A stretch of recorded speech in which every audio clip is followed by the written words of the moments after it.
Olá, pessoal. Aqui é o professor Guilherme Mariano, professor de língua portuguesa, e a nossa aula de hoje é sobre fonética e fonologia. Se a gente for parar para pensar sobre fonética e fonologia, é um estudo bem amplo. E se a gente for tentar lembrar, tentar associar o conceito e o significado que a gente sabe sobre fonética e fonologia, logo a gente pensa em som. Então, a fonética, ela estuda a produção de som. E a fonologia, ela entra dentro desse campo de estudo com a parte linguística. É a partir da fonologia que a gente vai separar esses sons, vamos classificar esses sons até formar as palavras. E dentro desse campo da fonética, a gente estuda essa produção de sons. E aí eu trouxe para vocês aqui o aparelho fonador, que é através dele que os sons são produzidos, né? Temos aí uma ordem que vem lá do diafragma, depois passa para o pulmão, chega nas cordas vocais, passa pela laringe, faringe, toda essa parte aqui, né, vai subindo até formar o som e sair pela nossa cavidade oral aqui. Só que dentro disso, desses estudos, o som ele passa por alguns obstáculos, né? Tem algumas pessoas que falam mais pelo nariz, então a gente vai chamar de sons nasais. Tem pessoas que, né, têm a língua presa e falam, né? Então, quando tiver essa passagem de som também, vai ter um obstáculo, então tem uma classificação para isso. Então, esse estudo da fonologia é muito amplo. E aí a gente vai tentar trabalhar até a questão da linguagem. Então a gente vai entender como que são classificados dentro dessa questão da fonética. Eu trouxe esse aparelho fonador para a gente conseguir já imaginar de como que o nosso som é produzido, né? Porque vem lá do diafragma até sair aqui pela nossa boca, né? Bater a nossa oralidade. Então, a fonética estuda a produção e a classificação dos sons vocais. Então, todo som que é saído aqui é estudado pela fonética. E dentro disso vem a fonologia, que vai estudar a estruturação desses sons dentro de um sistema linguístico. E aí, a gente vai começar a tratar esses sons como fonemas. Fonemas é nada mais do que o som, a produção de som, a unidade de som, tá bom? Então, todos os sons que a gente produzir, nós vamos classificá-los como fonemas. E dentro dessa questão dos fonemas, eles também têm algumas classificações, que são as vogais, as semivogais e as consoantes. Dentro das vogais, os fonemas, eles saem livremente pelo canal bucal. Então, quando eles são produzidos, eles não têm nenhum obstáculo. E aí temos os exemplos, a letra A, E, I, O, U. Se a gente for pegar um estudo mais aprofundado, a gente vê quando mesmo a gente produz esses sons, não tem nada, né? A, O, fica livre a passagem. E, I, O, U. Então, quando tem essa passagem livre, nós vamos chamar de fonemas vocálicos, né? Que são as vogais, tá bom? E aí nós temos as consoantes. Diferentes das vogais, as consoantes, na hora que for produzir esse som, tem alguns obstáculos dentro dessa passagem aqui respiratória da produção de som, tá? Como B, C, D, F e as demais. Então, quando são produzidas, tem alguns obstáculos aí para a produção desse som e aí são chamadas de consoantes. E aí nós temos as semivogais. As semivogais são I ou U, quando acompanhadas de outra vogal, dentro da mesma sílaba, quando produz apenas um som, né? E aí vai formar um ditongo ou um tritongo, que a gente vai ver também a definição e alguns exemplos. E aí, quando esses sons se encontram, nós vamos chamar de encontros vocálicos. Esses encontros vocálicos são quando semivogais e vogais se encontram dentro aí de uma palavra, né? O som se encontra para formar uma palavra. E aí há três tipos de encontros vocálicos: ditongo, hiato e tritongo. Acompanhe aí comigo. Ó, o ditongo é a junção de uma vogal mais uma semivogal. E aí nós temos o ditongo decrescente. O que é o ditongo decrescente? O som vai, cresce e depois diminui, né? Então tá crescendo e depois para. Como é o exemplo de noite, ó. Noite. Quando a gente estuda essa parte fonológica, a gente consegue perceber que noite, o T estabiliza, né? Então o O e o I aí tem um sonzinho maior. E é a junção da vogal mais uma semivogal. E aí nós temos a semivogal e a vogal, que nós vamos classificar como ditongo crescente. É quando o som vem de baixo e vai até em cima, né? Como quase, né? Começou lá embaixo, quase. Então é um ditongo crescente. E aí nós temos o encontro da letra U com a letra A, né? Aí temos uma semivogal e uma vogal dentro da mesma sílaba, vamos classificar de ditongo crescente. E aí nós temos também o hiato.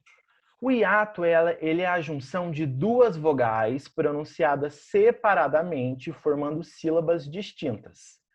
Dentro desse quesito aí do hiato, quando essas vogais elas estão juntas, né?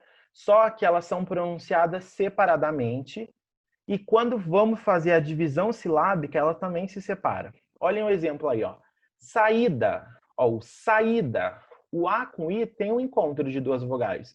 Só que na hora da produção do som, eu falo sa e da, né? Então aqui a gente pode perceber que temos um hiato, porque são duas vogais pronunciadas separadamente. E quando a gente for fazer a divisão, na hora que a gente for falar de divisão, a gente vai ver também que elas vão estar separadas. Acontece também com a palavra coelho, né? Coelho. A pronúncia aqui, né, é totalmente separada. E quando for fazer a divisão silábica também, a gente vai separar. Então a gente classifica quando duas vogais pronunciadas separadamente dentro da mesma palavra de hiato. E aí nós temos o tritongo. O tritongo, ele segue essa formação. Junção de uma semivogal, uma vogal e uma semivogal, formando apenas uma sílaba. Então, se ele está formando apenas uma sílaba, ele tem apenas um som, né? Olha aí, ó, Paraguai. O guai, a gente não separa, tem apenas um som. Paraguai. Arguil. Will aí, ó, apenas um som. Então, se eu encontro uma semivogal mais uma vogal mais uma semivogal, formando apenas uma sílaba, vai ser tritongo.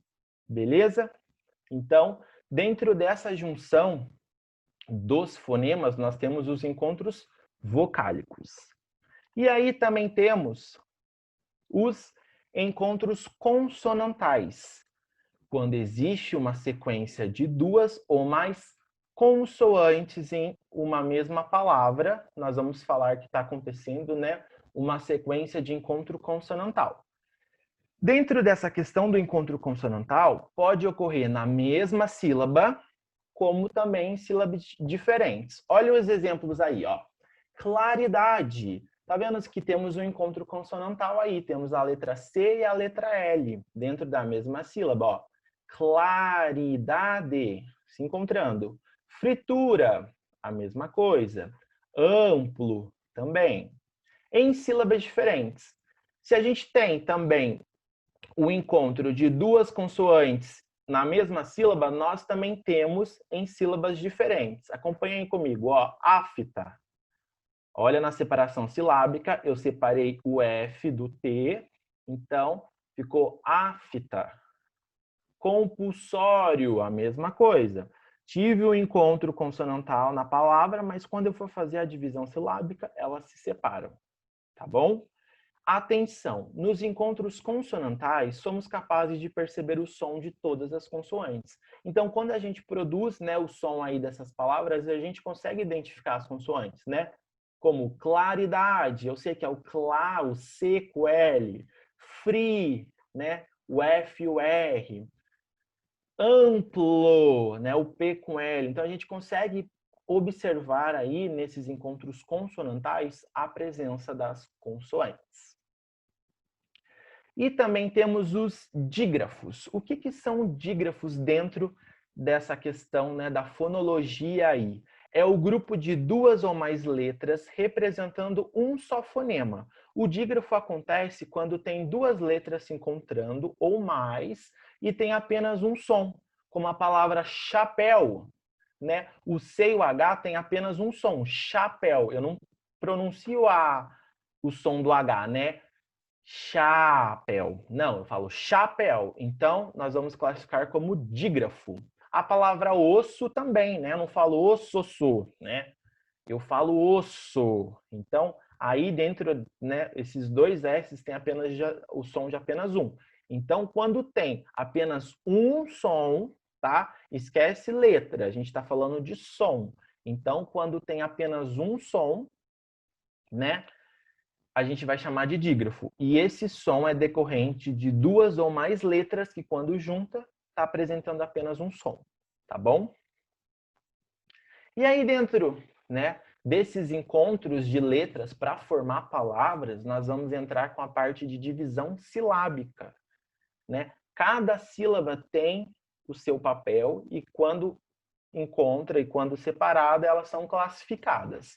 Nós temos as monossílabas, palavras que possuem apenas uma sílaba, dissílaba, palavras que possuem duas sílabas, trissílabas, três sílabas, polissílabas, quatro ou mais. Olhem os exemplos. Monossílaba, uma sílaba, ar, me, a, sol, pá, som. Então, é apenas uma sílaba aí, né? Dissílaba, blusa, creme, casa, neta, livro, pipa, copa, anjo, né? Dois sons, duas sílabas, dissílaba. Trissílaba, marinho, caderno, banana, sorvete, caneta, mochila. Trissílaba. Polissílaba é quatro ou mais. Bicicleta, melancia, maracujá, infelizmente, televisão. Então, quatro ou mais, polissílaba. E aí, dentro dessa questão, né, da produção de som, depois para a divisão silábica, nós temos algumas regras para a gente saber aí como dividir as palavras, tá? Os dígrafos CH, LH, NH, GU e o Q e o U devem permanecer dentro da divisão silábica em uma única sílaba. Olha o exemplo aí, ó. Chuva, olho, fechar, querido, vozinho. Então, esses dígrafos aqui pertencem apenas a única sílaba na divisão, né? Como chuva, o olho, tá bom?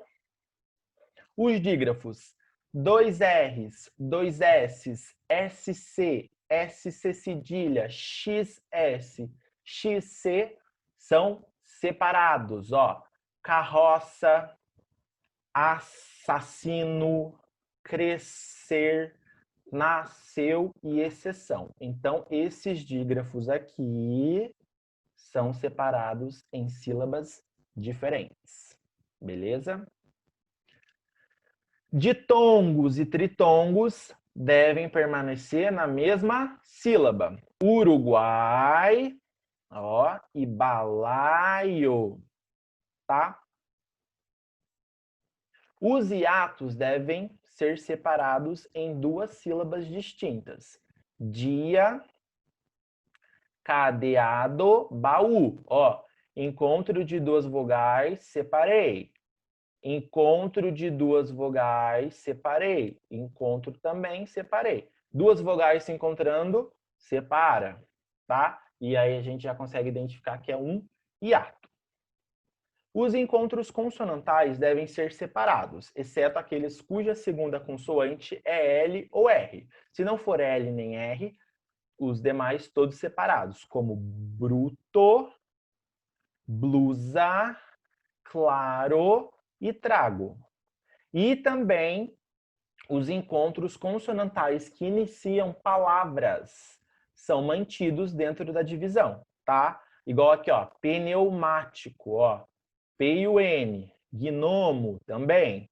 Então, permanece aí dentro da divisão silábica. Se a gente for falar em relação a som e divisão silábica, a fonema e a sílaba, a gente precisa lembrar que fonema é o som, tá? E a sílaba é essa divisão. Igual aqui, ó, nós temos 1, 2, 3, 4 sílabas. E aí, se a gente for pensar um pouquinho mais nessa questão da produção de som, né? Pneumático. Então, nós temos 5 fonemas, tá? Então, pensamos em fonemas para som e sílaba na divisão, tá bom? Não confundam. O fonema é o som, tá? O som que aquela palavra está produzindo. Às vezes as palavras elas produzem alguns sons a mais do que tem aí na divisão silábica, tá? Isso não interfere, a gente só precisa entender que essa questão da separação de sílaba entra lá em monossílaba, trissílaba, dissílaba e polissílaba. E o som, né, entra no quesito de fonema. Então, por exemplo, pede lá, classifique os fonemas. Aí a gente vai pensar no som. Aí tá falando assim, classifique dentro da divisão silábica. Aí a gente está falando das sílabas. Tudo bem? Então, beleza. E dentro dessa questão, né, da formação de som, de divisão silábica, nós temos a acentuação gráfica e a tonicidade das palavras. A acentuação gráfica, ela existe para representar o mais próximo daquilo que a gente fala lá na escrita. Às vezes a gente quer dar uma ênfase para aquela palavra, a gente quer, né, colocar a palavra tônica ali para a pessoa saber o que a gente está se referindo. Então, por isso que tem os acentos. Os acentos nas palavras, eles trazem, né, essa questão da oralidade para a escrita. E dentro dessa questão da tonicidade das palavras, nós chamamos de sílaba mais forte, tá? A gente vai acompanhar aqui nos exemplos. Temos as oxítonas. Nós sabemos que as oxítonas são a última sílaba tônica, tá? Terminadas em a, as, e, is, o, os, e, ens. Sofá, jacaré, avó, atrás, conversa, avós, alguém e parabéns. Última sílaba tônica, oxítona. São acentuadas, né? Café, paraná, cipó também. Beleza? Temos as paroxítonas, penúltima sílaba tônica, terminadas em i, is, n, uns, r, x, ans, ão, ãos, ditongo e o ps, que é o p e o s. Pólen, safari, íris, fácil, álbum, tórax, vírus, órgão, imã, mágoa, móveis, réguas e bíceps. Penúltima sílaba tônica, paroxítonas, tá? Fácil, íon e série aí no exemplo. Proparoxítonas, antepenúltimas sílabas tônicas. E onde vai o acento? Todas têm acento, tá bom? Todas as proparoxítonas têm acento. Árabe, árvore, exército, caríssimo, quilômetro, tá? Proparoxítonas são acentuadas, antepenúltima sílaba. Proparoxítona, antepenúltima, paroxítona, penúltima e oxítona, última. Beleza? Dentro disso tudo, dessa formação de palavras, classificação dos fonemas, né? Tudo isso é um percurso dentro da língua portuguesa e entra muito na linguagem oral, né? A fonética, a fonologia trabalha muito com a oralidade. E também nós vamos trabalhar hoje na nossa aula a linguagem escrita, tá? Dentro dessa questão de linguagem, tudo aquilo que a gente consegue se comunicar, seja através de fala, seja através de textos, seja através de gravuras, de ilustrações, de gestos, é linguagem. Tudo aquilo que a gente consegue se comunicar, tá? Como eu trouxe aí, a capacidade que possuímos de expressar nossos pensamentos, ideias, opiniões e sentimentos. Num sentido mais genérico, a linguagem ela pode ser classificada como qualquer sistema de sinais que se valem os indivíduos para comunicar-se. Então, tudo aquilo que a gente quer comunicar, tudo aquilo que a gente quer falar, a gente chama de linguagem. E isso está muito dentro da interpretação textual, né? Interpretação de texto, que cobra muito da gente esse conhecimento. A interpretação de texto ela não está somente na língua portuguesa, né? Está no mundo. A forma de como você interpreta as coisas né, está aí geral. Então, a gente precisa ter esse conhecimento, a gente precisa já estar construindo esse nosso conhecimento a respeito da interpretação textual, tá? Texto. Quando a gente fala de texto, logo vem à nossa cabeça, a gente pensa em escrita, né? Textos longos, palavras, mas não. Texto não é apenas aquilo que você lê. Tudo que você pode analisar, né, tudo aquilo que você pode entender, nós podemos classificar como texto. Segundo Fávero, 1997, um linguista, ele fala: o texto consiste em qualquer passagem falada ou escrita que formam todo o significado independente de sua extensão. Então, se a gente for pensar um pouco mais a fundo dentro dessa linguagem do texto, a gente pode entender que tudo aquilo que a gente, que tudo que tem, né, esse significado para a gente pode ser considerado texto. A gente pode pensar um pouco a mais que texto não é somente aquilo que você lê. Tudo aquilo que você pode analisar, nós podemos chamar de texto. Dentro dessa classificação de texto, nós temos três. Nós temos os textos verbais, não verbais e os textos mistos. A gente vai ver isso nas próximas aulas. Mas só para a gente ter um conhecimento a respeito disto, os textos verbais são todos aqueles textos que têm a presença de escrita. Todos os textos escritos são chamados de textos verbais. E aí nós temos os textos não verbais, que são os textos que são através de figuras, imagens, gravuras, pinturas, tudo isso que a gente vê visualmente é chamado de texto não verbal. E aí nós temos os textos mistos, que tem a presença do texto verbal, de letra e de imagem. Para a gente pensar rapidinho a respeito disso, vocês já devem ter visto aquela placa que é proibido fumar, né? Se a gente fosse pegar uma placa proibido fumar, apenas a placa, né, com escrita, a gente vai classificar como um texto verbal, porque tem palavras. E aí o texto não verbal seria somente a imagem. Imaginem só aquela imagem falando que está proibido fumar, tá?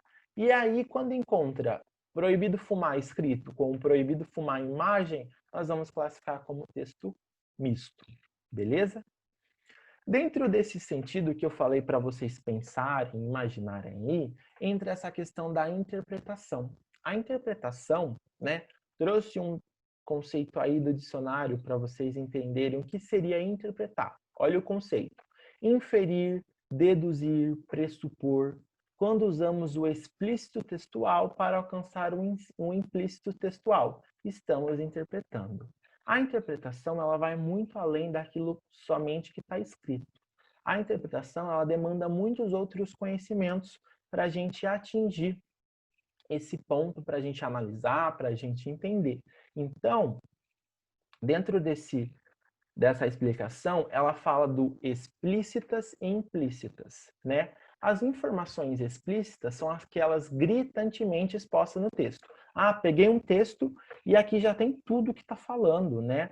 Essas informações estão explícitas. E aí eu preciso descobrir uma outra informação que não está no meu texto. E aí nós vamos chamar de informações implícitas, que são aquelas que passam pela capacidade do leitor a deduzir. Então, quando a gente está fazendo, né, utilizando dessas informações explícitas para encontrar outras informações implícitas dentro do meu texto, eu estou fazendo o quê? Interpretando. Eu estou buscando além daquilo que está escrito. E isso, né, no campo interpretativo é essencial.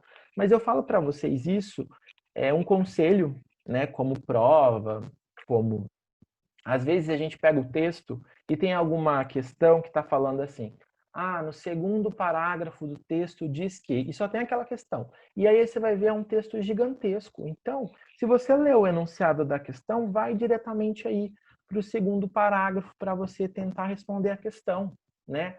Isso ganha um tempo, isso ganha a questão às vezes, porque às vezes você perde um tempo lendo o texto e só tem uma questão falando para você encontrar nesse segundo parágrafo, tá? Então, uma dica que eu dou para vocês dentro dessa questão, olha o enunciado e vai procurar lá no texto, né? Existem algumas técnicas de leitura quando você passa os olhos, quando você destaca os termos que você acha importante, palavras-chave que remetem ao tema. Então, tudo isso são algumas dinâmicas que favorecem o seu ganho de tempo, o seu conhecimento na leitura, e dentro do quesito de interpretação é essencial, porque não é somente dentro da área de português, né? Você precisa entender, precisa interpretar uma questão de geografia, precisa interpretar uma questão aí de matemática, né? Para ver o que é. Então, tudo aquilo que você vai além do que está escrito para buscar o seu conhecimento, nós vamos classificar como interpretação, tá? E uma coisa que eu falo para vocês, às vezes a gente, né, tá lendo ali o texto, quer interpretar, quer enxergar, quer encontrar algumas informações implícitas e a gente não está encontrando. Então não percam muito tempo dentro dessa questão, né? Tenta entender primeiro, tenta ver o que você precisa encontrar, porque às vezes, né, a gente utiliza até esse termo de filosofando e a gente acaba filosofando, interpretando além daquilo que está pedindo para a gente entender. E aí com isso a gente acaba perdendo um tempo aí. Então, isso que eu falo para vocês. Dentro dessa questão da interpretação, é a leitura, né? Precisa ler, precisa entender. Você vai encontrar essas informações explícitas, aquelas informações que estão ali que você vai bater o olho e vai falar, é isso, é aquilo. Mas às vezes cai alguma coisa referente aí que vai falar, nossa, não tem no meu texto. Então o que eu vou ter que fazer? Utilizar do meu conhecimento, utilizar da minha interpretação para buscar, né, e deduzir algo a mais ali do que está escrito. Beleza?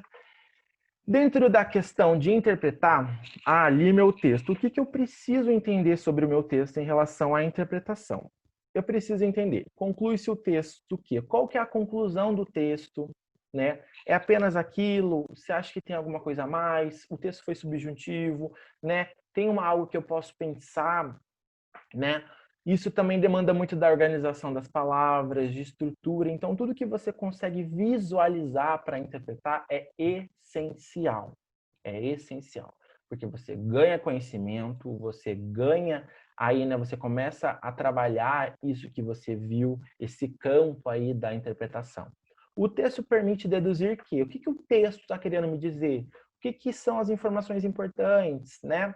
É possível subentender-se a partir do texto que será que o texto deixa algo que não está claro, que através disso aqui eu posso pensar o porquê, né? Tá me dando aí uma solução, mas será que eu não posso pensar dessa forma? Será que ele não quer que eu analise desse jeito? Então, tente entender isso. Qual a intenção do autor quando ele fala, né? Ver se fica clara essa questão do autor, se fica nítido. Na maioria das vezes, essa questão da interpretação não fica claro, então a gente precisa ir atrás, então a gente precisa ter esse conhecimento para poder interpretar. E aí, a interpretação está um pouco diferente dentro do sentido de compreender.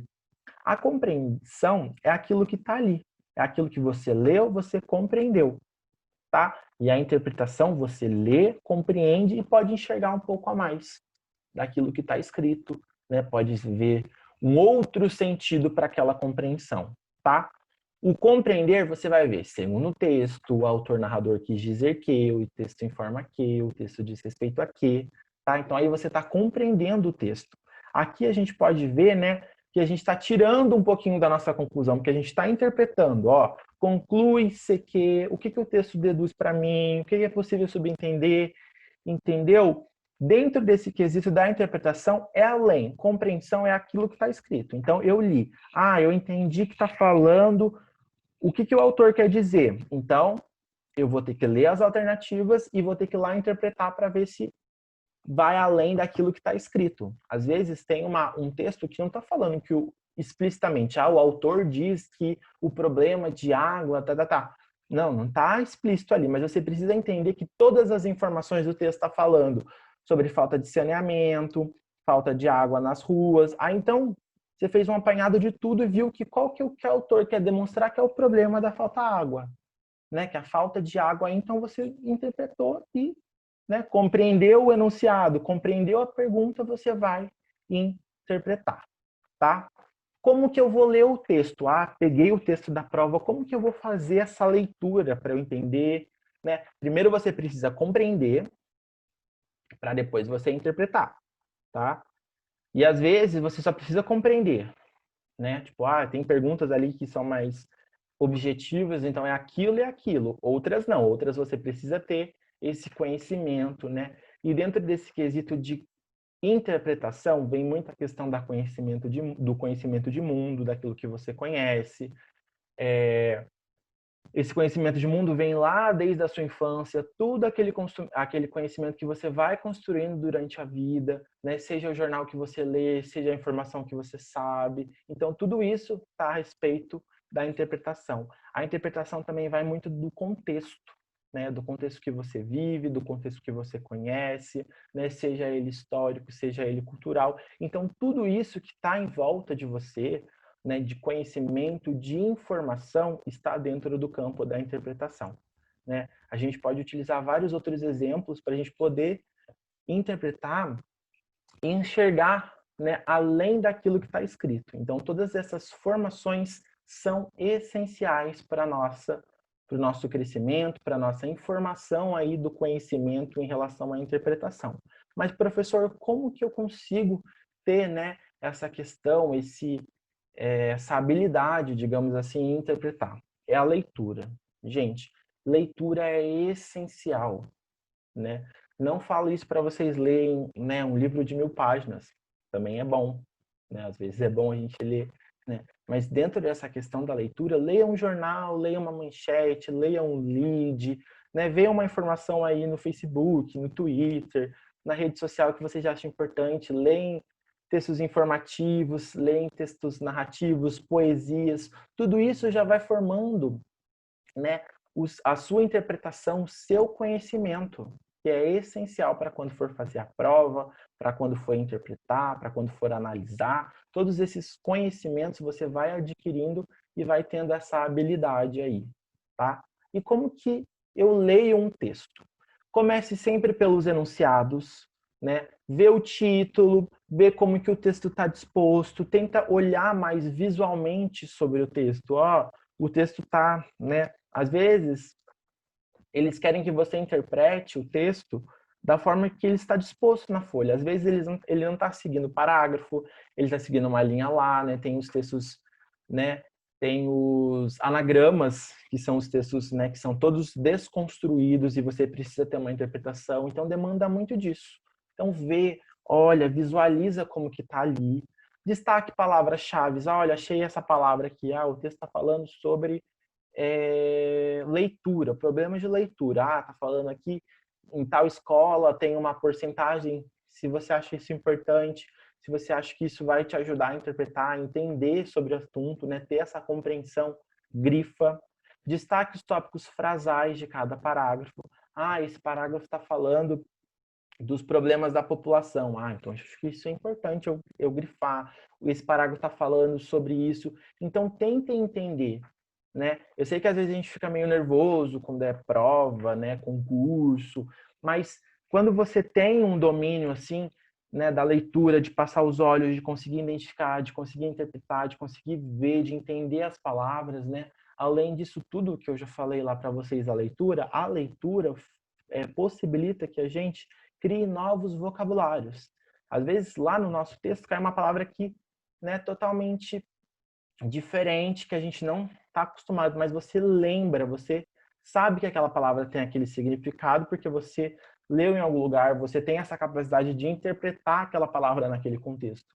Então, tudo isso é essencial para a sua leitura, para o seu campo aí de interpretação, tá? E aí, beleza, depois que você leu o texto, passou os olhos aí, entendeu, que você precisa responder para ver se é isso mesmo, se você teve essa compreensão, se você, depois dessa compreensão, você conseguiu interpretar. Qual que é a ideia central? O que o texto fala? Qual que é o foco central desse texto? Né? Às vezes não fica aí nítido, não fica explícito o foco central. Então você precisa ir, né, através de todas as informações que o texto dá, buscar esse conhecimento para você entender e interpretar. E isso vai, né, você vai lendo, você vai tendo esse conhecimento. Por isso que a interpretação ela é essencial para a prova, né? Falei já para vocês que não é somente para a língua portuguesa, mas para tudo.